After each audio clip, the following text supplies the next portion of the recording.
Assalamualaikum warahmatullahi wabarakatuh. Kami dari kelompok 10. Perkenalkan, nama saya Farida Amalia Putri sebagai moderator dan pemateri ketiga.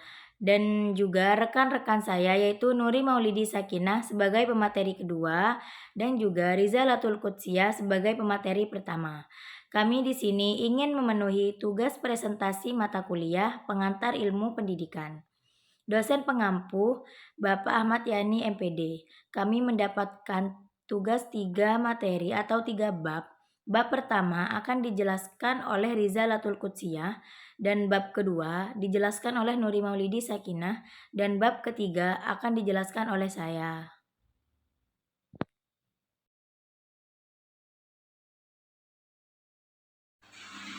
Assalamualaikum warahmatullahi wabarakatuh. Saya Risalatul Qudsiah. Di sini saya akan menjelaskan bab 10 tentang belajar mandiri. A. Pengertian merdeka belajar berbasis kompetensi di dalam Kamus Besar Bahasa Indonesia. Kata merdeka dapat diartikan sebagai bebas dari penghambaan, penjajahan, atau dapat dimaknai dengan berdiri sendiri. Dalam konteks ini, merdeka sama saja dengan keleluasaan untuk berpikir secara bebas dan menentukan nasibnya sendiri. Menurut pakar pendidikan, belajar merupakan sebuah usaha yang diupayakan untuk perubahan setiap individu untuk memperoleh perubahan secara keseluruhan yang dapat dari proses pengalaman serta respon dari interaksi terhadap lingkungan kepada setiap individu.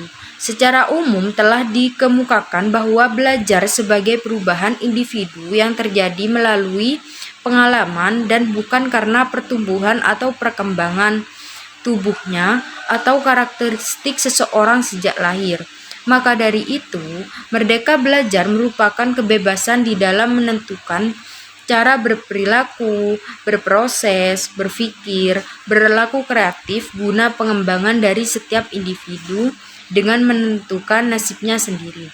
Merdeka belajar juga dapat dimaknai pemberian ruang yang lebih terhadap siswa dengan adanya kesempatan belajar secara nyaman, tenang, dan bebas. Kompetensi adalah kemampuan peserta didik untuk melakukan sesuatu dengan baik, misalnya mampu melakukan tugas atau pekerjaan secara efektif.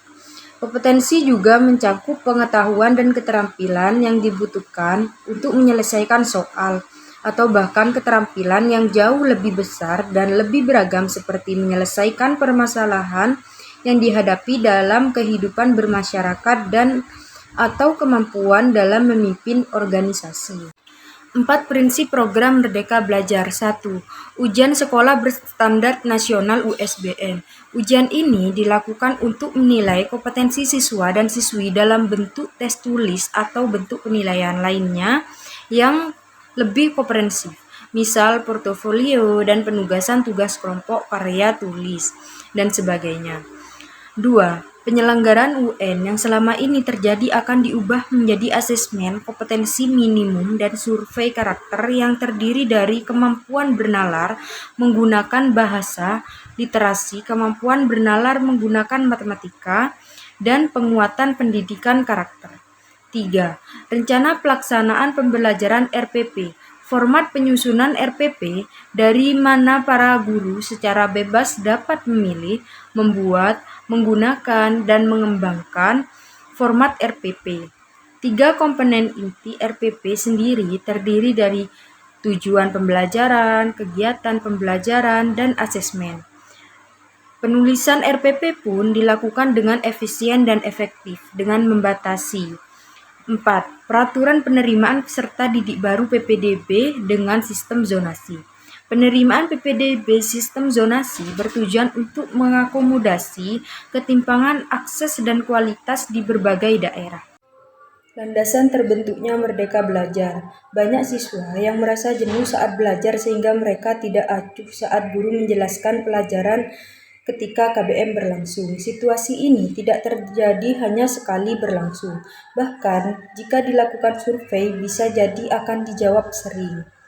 D. Ciri-ciri pembelajaran berbasis kompetensi. 1. Menekankan pada ketercapaian kompetensi siswa baik secara individual maupun klasikal. 2. Beri orientasi pada hasil belajar dan keberagaman. 3. Penyampaian dalam pembelajaran menggunakan pendekatan dengan metode bervariasi.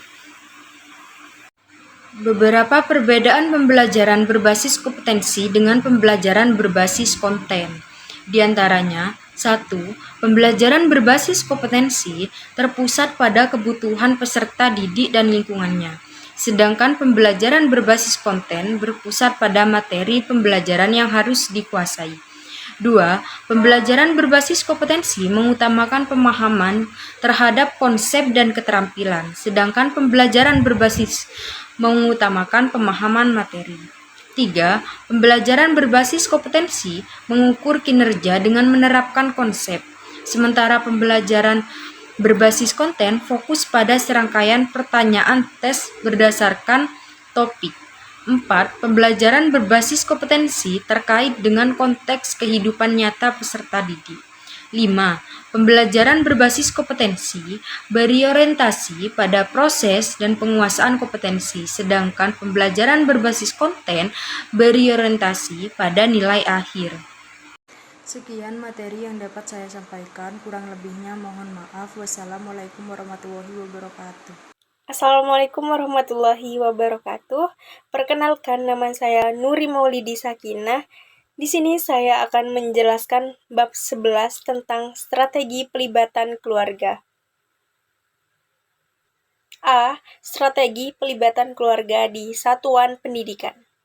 Keterlibatan keluarga memposisikan kesiapan sekolah dan keberhasilan akademis. Strategi pelibatan keluarga di satuan pendidikan diadakan untuk memudahkan hubungan antara keluarga dan satuan pendidikan. Strategi diartikan sebagai perencanaan yang berisi tentang rangkaian kegiatan yang dirancang untuk mencapai tujuan pendidikan.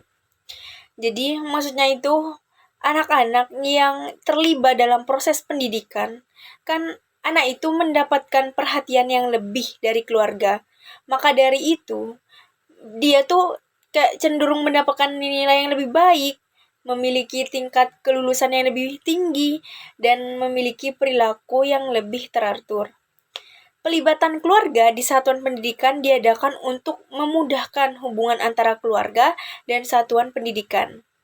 Untuk itu, pemilihan strategi dalam pendidikan harus disesuaikan dengan kondisi dan keadaan yang dibutuhkan. Jadi kayak gak ngasal-ngasalan gitu. B. Strategi pelibatan keluarga di satuan pendidikan. Di tahun sebelumnya, kan virus yang kita ketahui itu COVID-19 atau virus corona. Kita bisa melihat bagaimana perubahan-perubahan di bidang teknologi, ekonomi, politik, hingga pendidikan di tengah krisis akibat COVID-19 loh. Perubahan itu mengharuskan kita untuk bersiap diri, merespon dengan sikap dan tindakan, sekaligus selalu belajar hal-hal baru. Indonesia juga menghadapi beberapa tantangan nyata loh. Kayak tantangan nyata yang harus segera dicarikan solusinya. Salah satunya yaitu ketimpangan teknologi. Ketimpangan teknologi antara sekolah di kota besar dan di daerah. Maksudnya itu fasilitas dan kualitas pendidikan di perkotaan umumnya lebih baik daripada di pedesaan loh. Anak-anak dari keluarga yang kurang mampu sering mengalami kesulitan dalam mengakses pendidikan berkualitas tinggi. Jadi di sini ada 4 strategi pelibatan keluarga di satuan pendidikan yang dapat diterapkan dalam pembelajaran jarak jauh. Yang pertama ada penyediaan akses bagi orang tua dan keluarga. Yang kedua ada home visiting. Yang ketiga ada penyediaan pusat layanan komprehensif. Dan yang keempat ada strategi silang. Di sini saya akan menjelaskan secara rinci 4 strategi tersebut, dimulai dari penyediaan akses bagi orang tua dan keluarga. Orang tua dan keluarga menyediakan akses bagi anak untuk membantu proses pembelajaran anak. Di dalam kurikulum, dirancang kehadiran orang tua dan keluarga siswa untuk menjadi pengajar.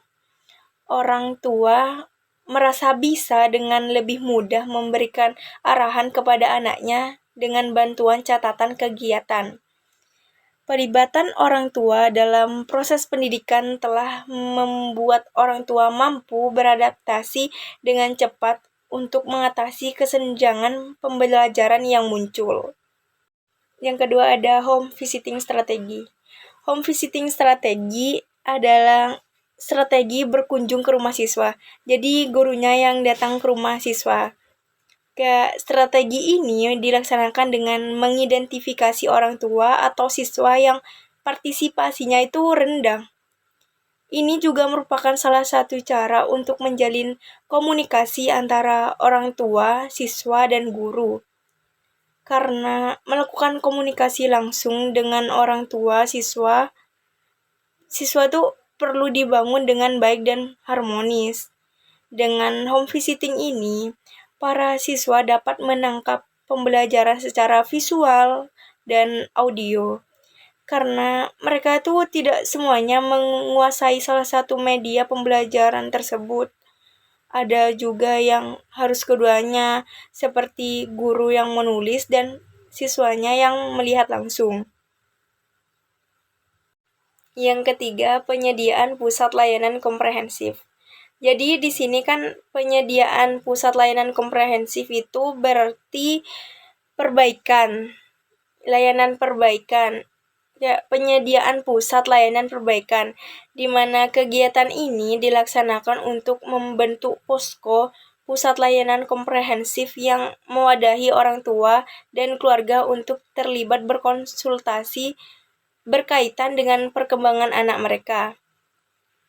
Dengan memberikan pusat layanan komprehensif ini, hambatan teknologi dan keterbatasan waktu dirasa dapat terselesaikan.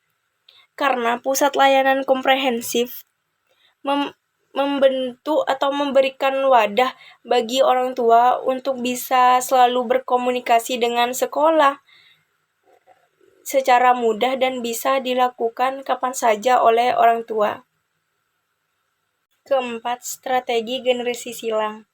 Didefinisikan sebagai strategi pemutusan rantai ketertidakdidikan siswa dengan mengidentifikasi orang tua atau keluarga siswa yang kurang bisa terlibat dalam kegiatan pendidikan untuk digantikan dengan orang tua yang bisa terlibat penuh dalam proses pendidikan. Contohnya memetakan kondisi sosial dari orang tua. Pemetaan mana orang tua yang mampu mendampingi dan mana yang tidak mampu mendampingi anak belajar di rumah. Maksudnya itu kayak siswa yang orang tuanya tidak mampu mendampingi belajar di rumah, kemudian dititipkan kepada orang tua yang memiliki kemampuan akademis dalam mendampingi siswa belajar. Intinya tuh kayak diasuh atau dileskan kayak gitulah. Jadi kesimpulannya, dukungan keluarga dan masyarakat dalam pendidikan dan pematangan anak sangat penting untuk keberhasilannya. Orang tua saat ini benar-benar menjadi pendidik, mitra, pembimbing, dan panutan utama bagi anak. Dengan menerapkan 4 strategi pelibatan keluarga di satuan pendidikan tersebut. Cukup sekian materi bab 11 dari saya. Lebih kurangnya mohon maaf jika ada bahasa saya yang kurang mengerti dalam menyampaikan materi ini. Berpergian tanpa kekasih, cukup sekian dan terima kasih. Wassalamualaikum warahmatullahi wabarakatuh. Saya akan menjelaskan bab 12 yaitu strategi pembelajaran campuran. A. Pengertian blended e-learning. Blended e-learning adalah sebuah kemudahan pembelajaran yang menggabungkan berbagai cara penyampaian, model pengajaran, dan gaya pembelajaran. Memperkenalkan berbagai pilihan media dialog antara fasilitator dengan orang yang mendapat pengajaran. Blended e-learning juga sebagai sebuah kombinasi pengajaran langsung atau face-to-face dan pengajaran online. Blended e-learning memberikan kesempatan yang terbaik untuk belajar dari kelas transisi ke e-learning. Blended e-learning melibatkan kelas atau tatap muka dan belajar online. Metode ini sangat efektif untuk menambah efisiensi untuk kelas instruksi dan memungkinkan peningkatan diskusi atau meninjau informasi di luar ruang kelas. B. Strategi pembelajaran secara efektif di era new normal. Strategi pembelajaran yaitu pembelajaran dalam kelompok kecil, pembelajaran secara home visit, pembelajaran secara project based, pembelajaran secara online, pembelajaran secara blended. Strategi pembelajaran secara efektif di era new normal salah satunya yaitu 1. Pembelajaran dalam kelompok kecil. Pembelajaran dalam kelompok kecil merupakan usaha untuk meningkatkan peranan anak didik dalam proses. Anak didik akan membentuk kelompok belajar kecil dalam melakukan kegiatan belajar mengajar. Dalam pelaksanaannya, anak didik akan membentuk kelompok kecil dalam melakukan kegiatan belajar mengajar. Kegiatan ini dikelompokkan dengan 3 cara. 1. Dasar tugas-tugas khusus. 2. Dinamika proses kelompok di antara anak didik. Dan 3. Pembentukan kelompok belajar yang telah dilakukan oleh pendidik yaitu kelompok kerja. Kegiatan pembelajaran ini sebagai suatu proses pembelajaran di mana anak didik dapat mengembangkan pengetahuannya dengan pengawasan pendidik untuk mencapai tujuan berdasarkan kemampuan, pendekatan, dan bahan pelajaran. 2. Yaitu pembelajaran secara home visit. Strategi pembelajaran home visit adalah pendidik mengunjungi anak didik di rumah dalam waktu tertentu. Dan juga salah satu cara untuk menjalin komunikasi antara orang tua, siswa, dan guru. Adanya home visit ini berguna bagi anak didik dalam proses pada era new normal. Kegiatan ini dapat memberikan motivasi kepada anak didik, serta pendidik dapat melihat dan mengetahui secara langsung kegiatan yang dilakukan oleh anak didik. Pelaksanaan home visit ini semakin dibutuhkan guna mengetahui kesulitan yang dihadapi oleh anak didik dalam proses belajar. Pembelajaran secara home visit ini dapat memberikan dampak yang baik pada anak didik untuk keberhasilan pembelajaran. Adanya komunikasi dan kerjasama yang baik antara pendidik dan keluarga untuk mengetahui hambatan apa dan kendala apa yang dihadapi oleh anak didik. Diharapkan dengan adanya home visit ini, anak didik lebih giat dan termotivasi karena adanya perhatian oleh pendidik dan keluarga. 3. Pembelajaran secara project based. Pembelajaran secara project based adalah model pembelajaran yang menggunakan proyek atau kegiatan sebagai media. Peserta didik melakukan eksplorasi, penilaian, interpretasi, sintesis, dan informasi untuk menghasilkan berbagai bentuk hasil belajar, menghubungkan dengan mata pembelajaran yang lain. Model pembelajaran tersebut memiliki keunggulan, yaitu anak didik dapat merancang proses untuk menentukan sebuah hasil proyek, melatih anak didik untuk bertanggung jawab dalam mengelola informasi yang dilakukan pada proyek tersebut. Juga, anak didik dapat menghasilkan suatu produk dan kemudian dipresentasikan. Metode ini memberikan kesempatan pada anak didik untuk membentuk tim teaching sebagai mentor terhadap anak didik. Yang keempat yaitu pembelajaran secara online. Strategi pembelajaran online atau dalam jaringan adalah proses belajar mengajar yang memanfaatkan internet dan media digital dalam penyampaian materi. Metode ini bisa digunakan oleh pendidik dan anak didik dalam memanfaatkan alat telekomunikasi dan menjalankannya dari rumah. Metode ini mampu untuk melaksanakan proses pembelajaran secara online. Saat ini, proses pembelajaran secara online atau e-learning harus dilakukan guna meningkatkan standar mutu pendidikan.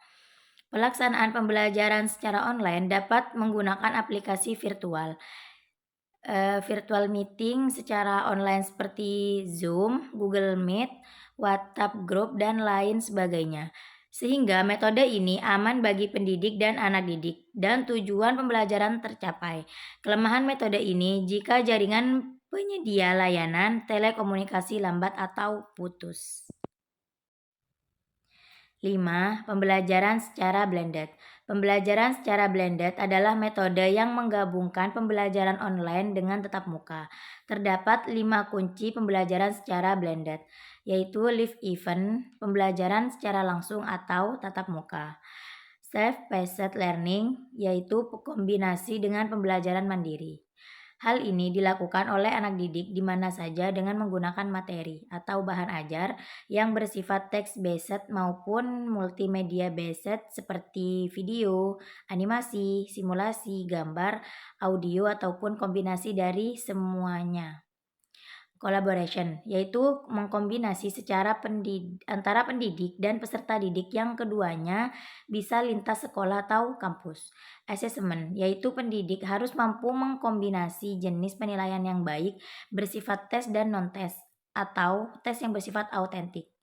Performance support material, yaitu jika pendidik ingin mengkombinasi antara tatap muka secara langsung atau online, harus mempersiapkan sumber daya untuk mendukung kegiatan tersebut. Selanjutnya yaitu langkah-langkah menerapkan metode pembelajaran blended e-learning. 1. Tahap orientasi peserta didik pada masalah. 2. Tahap mengorganisasi peserta didik dalam belajar. 3. Tahap membimbing penyelidikan secara individu maupun kelompok. 4. Tahap mengembangkan dan menyajikan hasil karya. 5. Menganalisa dan mengevaluasi proses pemecahan masalah. Selanjutnya yaitu manfaat pembelajaran blended e-learning. Manfaatnya yaitu lebih fleksibel, efektif meningkatkan belajar siswa, meningkatkan keterlibatan siswa, meningkatkan kepuasan belajar siswa, serta meningkatkan partisipasi aktif siswa. Dari 3 bab tersebut, mungkin hanya ini yang dapat kami sampaikan. Kurang lebihnya kami mohon maaf, semoga bermanfaat. Assalamualaikum warahmatullahi wabarakatuh. Terima kasih.